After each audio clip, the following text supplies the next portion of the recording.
Hello, friends. On this glorious day in drink history, we dive into the world of spirits competitions as we connect with Jerald O'Kennard, who serves as the director of the Beverage Testing Institute. If you are unfamiliar, the Beverage Testing Institute was founded in 1981 with aspirations of offering fair and impartial beverage reviews. Judges are a mix of beverage retailers, writers, restaurateurs, and industry buyers, and the beverages judged ranged from wine to beer to, of course, spirits. It's competitions like BTI that are so powerful in helping new categories of spirits gain credibility and momentum, with Taiwanese whiskey being a perfect example of this, and something we definitely explore in the interview. Mr. O'Kennard has served as the tasting director of the Institute since the year 2000, and he can often be seen offering his insights on CNBC, Business Week TV, as well as contributing articles to various drink-focused publications. Let's do this.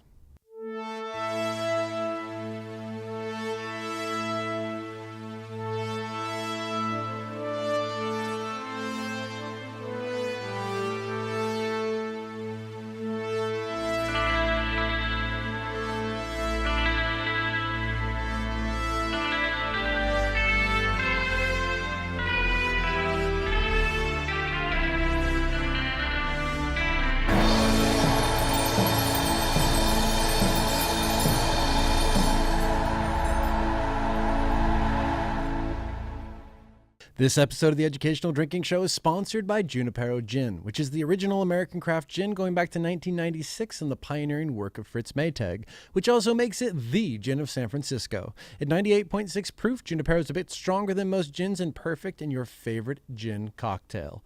Good stuff. And now it is my great pleasure to share with you my interview with Jerald O'Kennard.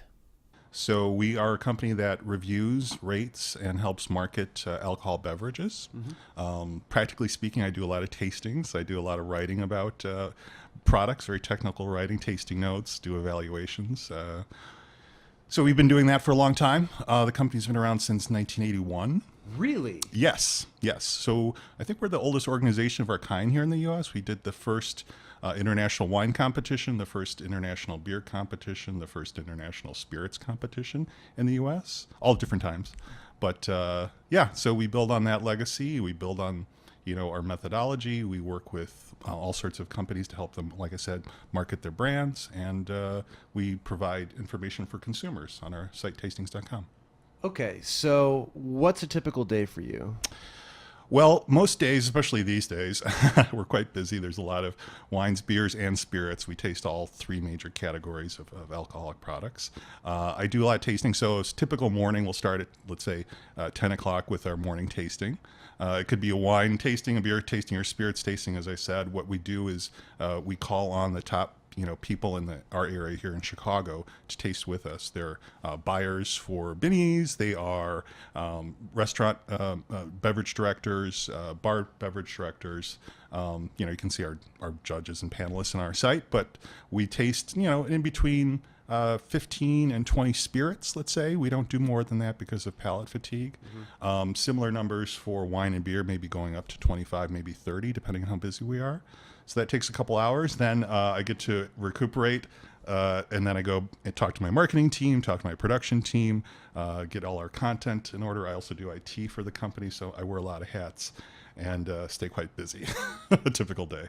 So folks out there will see the Anchor Distilling Company portfolio guide, and there's a lot of Beverage Testing Institute scores and reviews in there. So I know we do a lot of work with you guys. You guys do a fantastic job. Oh, well, thank you. And how did you get into this line of work? Well, like most good things, you sort of fall into it. Yeah. There's never really a plan to become a professional taster. A lot of people think about it, but as far as a plan, no. So I was running catering companies here in Chicago, fine dining catering operations, and I was pretty good at it. And a colleague of mine was a sommelier, and he came to work for the Beverage Testing Institute in the 90s. And I always sounded like a really cool, gig. I'm like, what do you guys do over there? And so I eventually started tasting on panels with him and others, including, some luminaries in the industry. So that was back in the 90s? In the 90s. Wow. Yeah, back in the mid to late 90s. It was a very different scene. Very different scene. So there were not as many people, certainly not as many brands.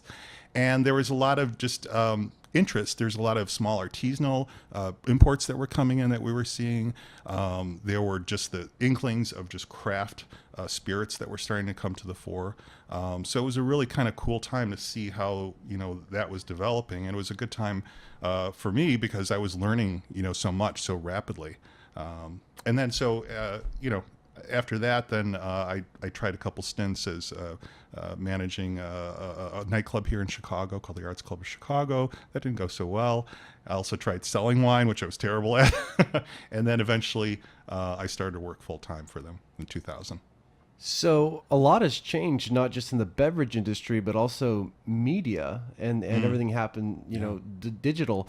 Going back to the 90s, what were your platforms for sharing information? Because I'm guessing online didn't play as big of a role. Yeah, so we were contracted by magazines mostly to provide reviews for them. We did the reviews for the Wine Enthusiast magazine for 6 or 7 years. Before that, we did Wine and Spirits. Really? Yeah. So they would like to keep an editorial separation between their reviews and their advertising department. So we were a perfect solution.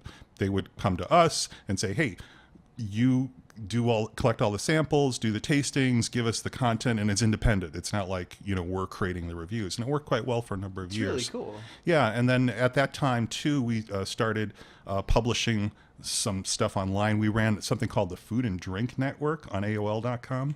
Actually, before there was an AOL, there was something called LA Online, if you go that far back. And we did the first publication of wine reviews online. So that's kind of, our story as far as online. We were the first there. And then we started tastings.com. At least the ideas were in 97 and launched in 98. Wow. So do you still do that kind of contracting work for publications? Less and less so. That market really dried up. We had a nice run in the late 90s, early 2000s with the .com bubble. There was at least a dozen websites that were licensing our content. Right now we're working mostly with retailers and licensing our content to them for education and shelf talkers and things like that. Mm-hmm. And is there an event side to what you guys do that people can participate in? Yes, actually there is. We just started that this year. We relaunched our website, tastings.com, earlier this year, and as part of the push to kind of rebrand the organization as Tastings versus the Beverage Testing Institute, we're doing a lot of events. We have one coming up October 14th here in Chicago at Binny's in the Marcy Street location. It's called the Mash Bash. So it's going to be all of the winners. It's an award ceremony, basically, for our whiskey competition.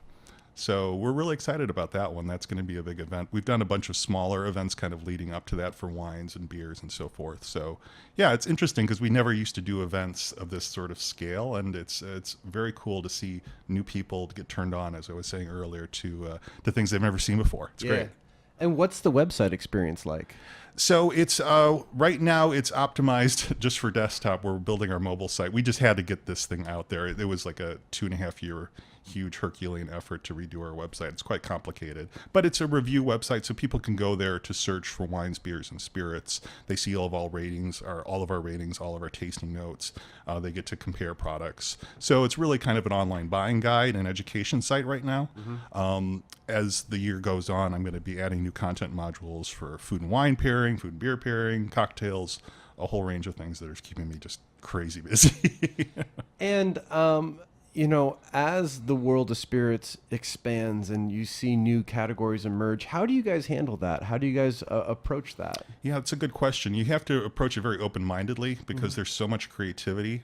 We're certainly not style police, but we do, have a very organized way of doing it. Everything conforms to a certain category.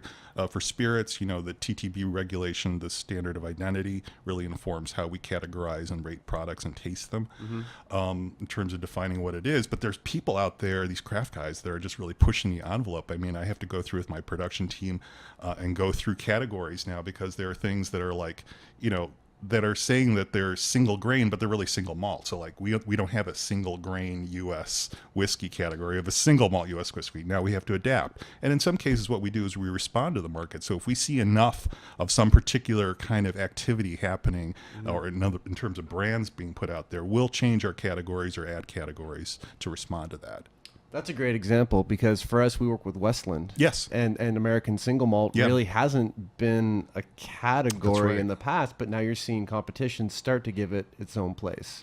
Yeah, we added single malt a few years back, right before Westland launched, actually. We saw that trend kind of coming up. And you're right, you have to just sort of see what is in the market, because our job is really to clarify this for consumers. So we have to get it straight first and really talk about it, talk to producers, talk to colleagues and peers, which is great, because those are really interesting conversations, and define it. And then we can say, okay, everybody, this is what we think this stuff is. We hope you enjoy these examples of it, you know.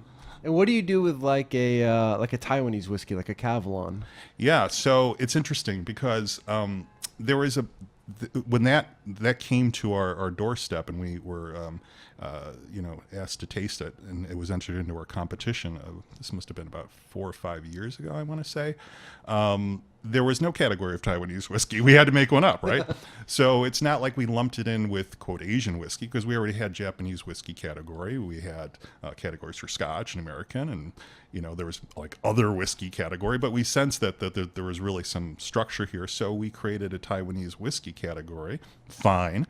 But then when you go to present it to judges that have never had it before, what's your analog? What's your benchmark? Because there really is nothing. So I did some research and found out who was behind the operation in terms of the development, Dr. Swan and others, and determined, this is very similar to Scotch whiskey in terms of the model of this. So let's use a calibration benchmark for Scotch whiskey.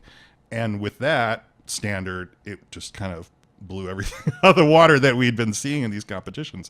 It got one of the first 100-point scores we've ever had for spirits in the I think it's the Fino Sherry Solist was that particular year, and repeated that the next year or two.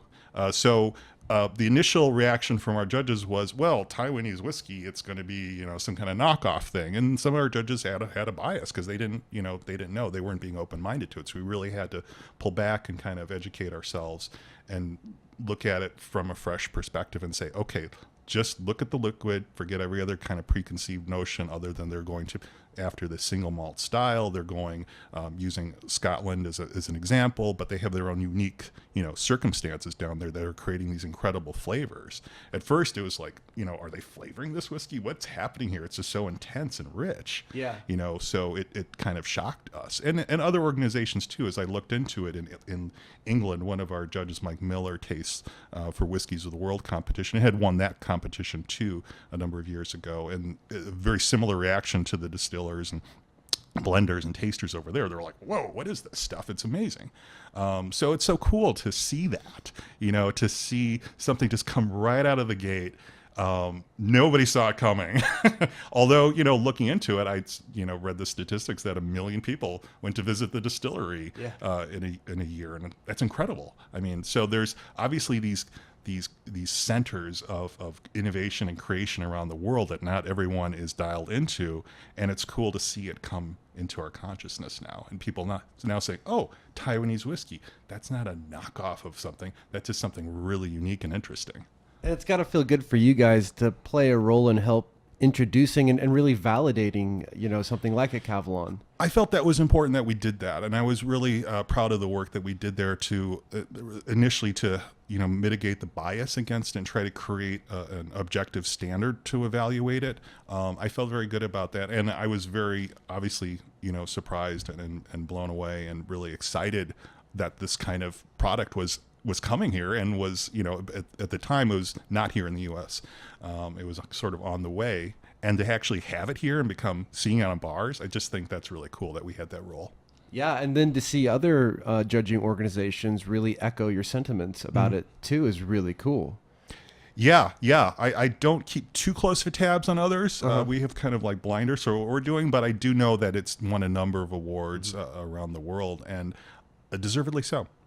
So, with like a Kavalan, when your judges rate it, they're getting a glass of whiskey in front of them. They know it's Taiwanese? Yes. So everything is blind, but they do know the category. For spirits, they know the category and the proof. So let's say we flight up, 12 whiskeys, 3 flights of 4. One might be a, Irish single malt, one might be a Scotch single malt, and the other might be Taiwanese whiskey, let's say, and that would be a day's tasting. So they just know the category, no brands, obviously, no price points. They just know category and ABV. And are they completely independent, or is there a discussion happening amongst the judges? Yeah. So as far as the process, it's two-stage. So the evaluation process is all independent. So what happens is I computerized the system a couple of years ago, actually a year and a half ago. And so all of the data that they're doing, all their tasting notes and kind of their analysis and their scoring goes into the system. I lock it down after the flight. That's set. And then we discuss the flavors and the aromas. We kind of go around circle, and each of us will talk about what we got out of it and what we rated it. And then we move on to the next flight. Okay. So there's collaboration, but it's everything in terms of the evaluation is individual. And being that you have access to so many spirits and so many categories, do any categories really have your attention right now or inspire you? Yeah, right now we're tasting a lot of whiskeys.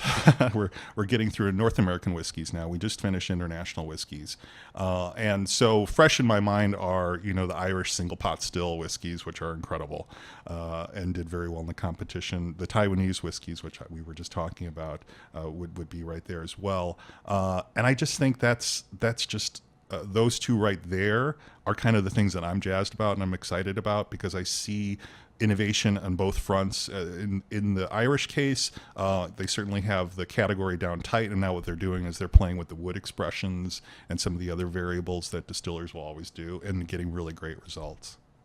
And going back to American single malt whiskey, it sounds like you guys were really out in front of that and helping establish the category, but the producers have banded together now to really try and formalize the category. What's your perception of the American single malt category, and does it really have a place as a standalone category in the American whiskey experience? Oh yeah, 100%. I think in my mind, it was never an issue because we were seeing great products. We were seeing, mediocre things and things that were struggling to try to find formulas and so forth. But for the most part, we were seeing like an upward direction with the category.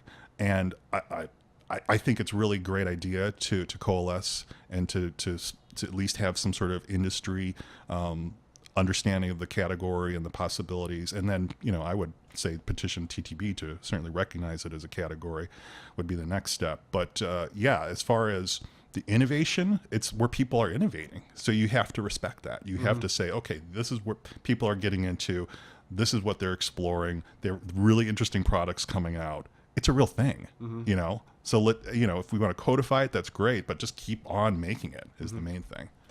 And if your guys sit down, they have 20 spirits in front of them, where do those fall? How many are going to be great? How many are going to be good? How many are going to be not good? Does that happen often? Sure. Yeah, we not recommend things. We don't like to talk about, things that are not recommended. There's many more interesting things that are being recommended. So we tend to focus on the positive in terms of our consumer face. It really varies by category. And I'd say that, if we look at established categories like Scotch whiskey, single malt and blended, if we look at Irish whiskey categories, those people have been doing that stuff for a long time, and we see products that are really dialed in, very consistent with our scoring year over year, and very high quality. So those kind of things tend to skew the balance of distribution of scores to the higher end of things. But when we see a lot of craft producers, we see people, that are sorting out their formulas and flavor profiles. So we might see more of towards the middle on that with the craft producers, but there's certainly people that spike way up high too, but it's a little bit more exaggerated. I think the highs, they're kind of more, strident Q peaks, so to speak. And so it really depends on the categories and kind of where we're sourcing the material from, where it's coming to us from. And what do you guys look for in a great spirit? That's a great question. So let's talk about, our methodology is highly informed by our wine tasting. We started out tasting wines for years, doing wine competitions. So we've built a methodology that incorporates a lot of those kind of ideas, and also from our beer evaluation programs. And so it's a really synthesis. And to look at a product, we look at it holistically. So we're not breaking it down like the color's a 10 and the aroma's a 5 and the taste is a 6. That's ridiculous. We look at it the way consumers look at it. So we would say, okay, in the world of single malt whiskeys, how good is this compared to the best example of its type? And all of our judges are very seasoned professionals that work with these products. So they know the categories and they have their favorites of them, and they've been to distilleries, so they know kind of where those benchmarks are. And so each product that we look at is not being compared to another product in the flight. We're actually looking at that ideal standard or that realistic benchmark that we have and saying, how does this compare? Is it fair? Is it good? Is it great? Or is it, commercially unacceptable? So those are kind of the basic holistic questions we ask. And then we talk about the flavors and everything else that can more consumer facing that can tell people what this stuff tastes like. But the methodology as far as scoring it is very simple. It's based off a 4-point scale that I've adapted a little bit, but it's really looking at, commercially acceptable or below, good or great. And then after that, if we have, let's say, a panel that agrees that a product is great, let's say we're looking at the mode, we're looking at how many people are saying it's great, not just an average. If we find that the majority of the panel is saying, hey, this thing is really great, we'll taste it again that same day in a merit round just to make sure, because sometimes you make mistakes. So we'll taste these things that we think are great twice just to make sure, and then it gets kind of, the algorithm gets scaled to 90 points or above, or if we thought, hey, we were wrong on second look, this isn't that great, but still good, kind of the high 80s is where it might wind up. And for bartenders out there that have an interest maybe in getting into judging, are there opportunities to do that? And if so, how do they do that? Is that like a Chicago only thing, or is there opportunities out there for people in other markets? Yeah, great question. We're actually actively recruiting judges. We don't have enough. We're growing like crazy and we have a lot of stuff to taste. So yes, we need help. And we're looking for people that are really passionate about their own growth. We're not looking for the Michael Jacksons of the world, to come in and he's no longer with us, of course, but to come in from other markets. We're really focused on this market and trying to get all the top talented people from this market to participate with us, with an open door certainly to other markets. But we taste every day. We don't expect people to come in and taste with us from Philadelphia every day. I'd love to have Lou Bryson come in and taste with me every day. He might next couple of weeks when he's in town, which I'm really excited about. But so we have that open door to people from other markets, so the talented people that want to come and audit our panels and learn kind of what our process is and hopefully taste with us in the future. Great. But in terms of the day-to-day operation, we taste about 4,000 products a year. We need people that are local that can actually work with us on a more daily basis. That's awesome. So you can have super tasters roll through town and come in and guest judge. Yeah, actually, when I spoke to Michael Jackson, I wish he was still around. He's the guy that would always come in whenever he was in town. He was in the U.S. often. He would taste with us. I learned a tremendous amount from him directly on panels. And yeah, I kind of miss that. We don't have enough of that. So we are, we're developing our own local market and talent, but we're still keeping the door open. John Meisler, for instance, from New Orleans is going to be coming in the next couple of weeks to taste whiskey with us. And Lou, hopefully, as I said, will be coming in. And, I'm reaching out to other friends and colleagues and trying to get them to come into whenever they're in town. It's like, come on in, we'll schedule something around your schedule. Can you tell me a little bit more about Michael Jackson? And I mean, he's legendary, but in your experience, what made the guy just such an amazing taster and writer and thinker? I just think his curiosity was fantastic. He was so curious about these artisanal and ancient styles of products, and he was just so curious. And for himself, he was really driven to find out for his own edification, and then he chose to share it with the world. He could have just not written a thing and just had these incredible notes and archives and things, but he really had that passion to kind of discover. His nickname was the Beer Hunter, and he was hunting these things, these great products and styles of things that were moribund, basically, a lot of these beer styles that he was dealing with, and reintroducing them to people's consciousness and saying, hey, there's all sorts of other options out there. And so what I got from him was just that real curiosity to never let that go, to always be open to stuff. And he was very, he would come into town to taste with us, and there would be flocks of beer guys. He was really mostly known as a beer writer at that time. And they would just come in, they would just drop off samples at our office whenever he was in town. We'd just be we'd have a case of stuff coming in from, Aviary, all these startup kind of smaller craft breweries. And he was just revered. And so I liked the fact that he never let that stuff go to his head. He had to be very diplomatic and say, well, I'm sorry, I can't taste all this stuff, but I'm interested and I'll bring it back home and I'll look at it and talk to you. And he would engage with so many producers and give them feedback. And that's something I took away from him too, is to that the discussion, the give and take, and not just like I'm the top critic in the world and I'm not gonna, he was not like that at all. He was very much a person who liked to drink and liked to share good things that he found with other people. So he had superstar status with the industry, basically. Oh yeah. He was revered. But we had fun with him too. He was a regular guy. We had a good time with him. And what about his palate? His palate was good. He was very astute. To be perfectly frank, he wasn't the best taster in the world. I remember at that period of time, we had some super taster kind of people that were with us that were technically maybe could find more faults than he could or things like that. But I think the thing I really got from him, he was looking for the best. Not just the best product, but he was looking for the best in everything. Like if he was looking for the good in things, he was trying to, extricate like what's good about this and, get turned on by it and then share that as opposed to focusing on, oh, well, this has, DMS or it's oxidized or, lots of products have little bits and flaws in them, but what's the good of it? What do you do with it? How do you enjoy it was another thing. Cause a lot of things are very technical in these kind of evaluations.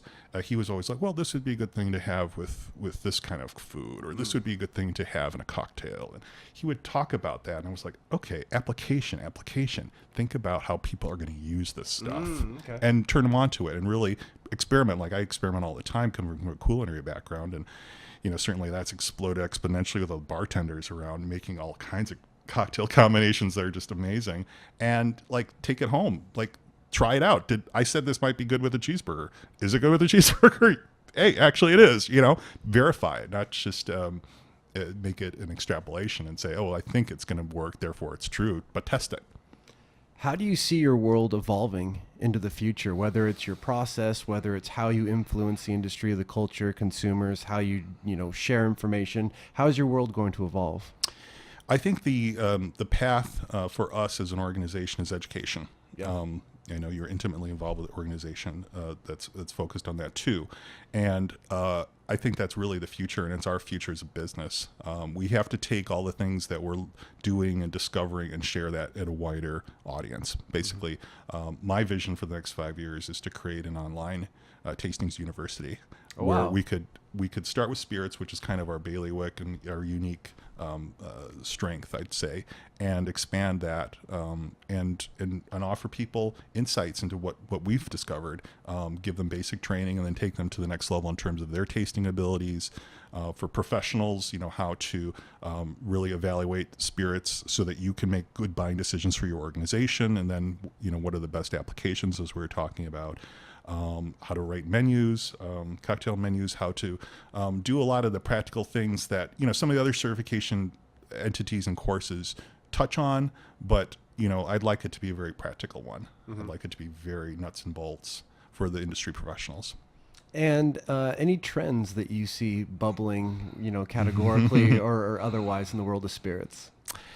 Yes. So, craft is obviously huge. I mean, I was listening to Andrew that you interviewed talking about 1,000, craft distilleries. Crazy. But I thought the real takeaway point from that discussion was, what was it like, pre-prohibition with 5,000, distilleries and, only 100,000 people in the U.S. versus 300,000 now. So the capacity, I don't see an end to it in any time really soon. I mean, we see a focus on regional ingredients, which I think is very cool. I love that trend. So the grain to glass thing, I think, is very real. We have a number in this area that are doing that, but also like distinctive, herbs, spices that would go into your gin. That's fantastic. Berries and all sorts of other botanicals that are unique to your area, creating a truly local spirit. I think that trend, I see that growing tremendously, and I think that's really kind of the future for the survival of all of these small brands, is that key point of differentiation. You're going to have a unique flavor because it only grows here, or ours is different in this particular kind of way. It's pretty cool. It is cool. And it's so simple and it's so obvious, It is. And to see it brought to life in that way. Yeah. It's a whole new dimension. It is a whole new dimension because people aren't trying to be, Tanqueray. You're never going to be Tanqueray. But what's the best that you can be with the stuff that you have to work with, including your water, including, all sorts of intangibles, including even like yeast. I know brewers that have moved out of Chicago area to Michigan because they want to get the same yeast that is growing on the cherry fields up there, because they're making these sour beers. I mean, that's great. Yeah. That's great. And whiskeys, that's where my mind goes immediately when I'm thinking about judging. But what about something like liqueurs? Do you guys do work with liqueurs? And how do you approach a category like that? Yeah, to be clear, we do every category of spirits. So each month we do a different category. So liqueurs are coming up, actually. Right. So liqueurs is a tough one for panelists because of the sugar. I've known great tasters that can taste almost everything and do incredible work, but they get beat up on liqueurs because of the sweetness. I mean, they just shut down. They just I can't taste anymore. This stuff is coating my mouth. All I taste is sugar, alcohol, and they kind of lose it. So we bring the number of products down that we taste to kind of accommodate that, but it's a real tough one to do. And I like liqueurs. I started out drinking Bailey's when it was first kind of brought to market, late 70s. I think that might have been my first drink. So I've always had a sweet tooth. And so I love liqueurs, and I really love that it's not all sweet now that the Amaros and the Fernets and so forth are so much in the bartender's mind and then trickling into the mass consciousness as far as, hey, bitter is good too. Let's talk about bitter, sweet and bitter. Let's play with it. So there's never been a better time for liqueurs. I love the fact that bitter is coming up. Even hot stuff is coming up, with the cinnamon stuff, you saw that. But we're seeing so many more ginger kind of liqueurs that are coming. They're very interesting. And ginger is a very tough ingredient to work with. It's very, I don't know, it can go hot real fast. So we've seen a lot of bad ginger liqueurs. And now that people are really kind of learning the chemistry and dialing in the processes to scale up production, it's great to see ginger because I love that flavor.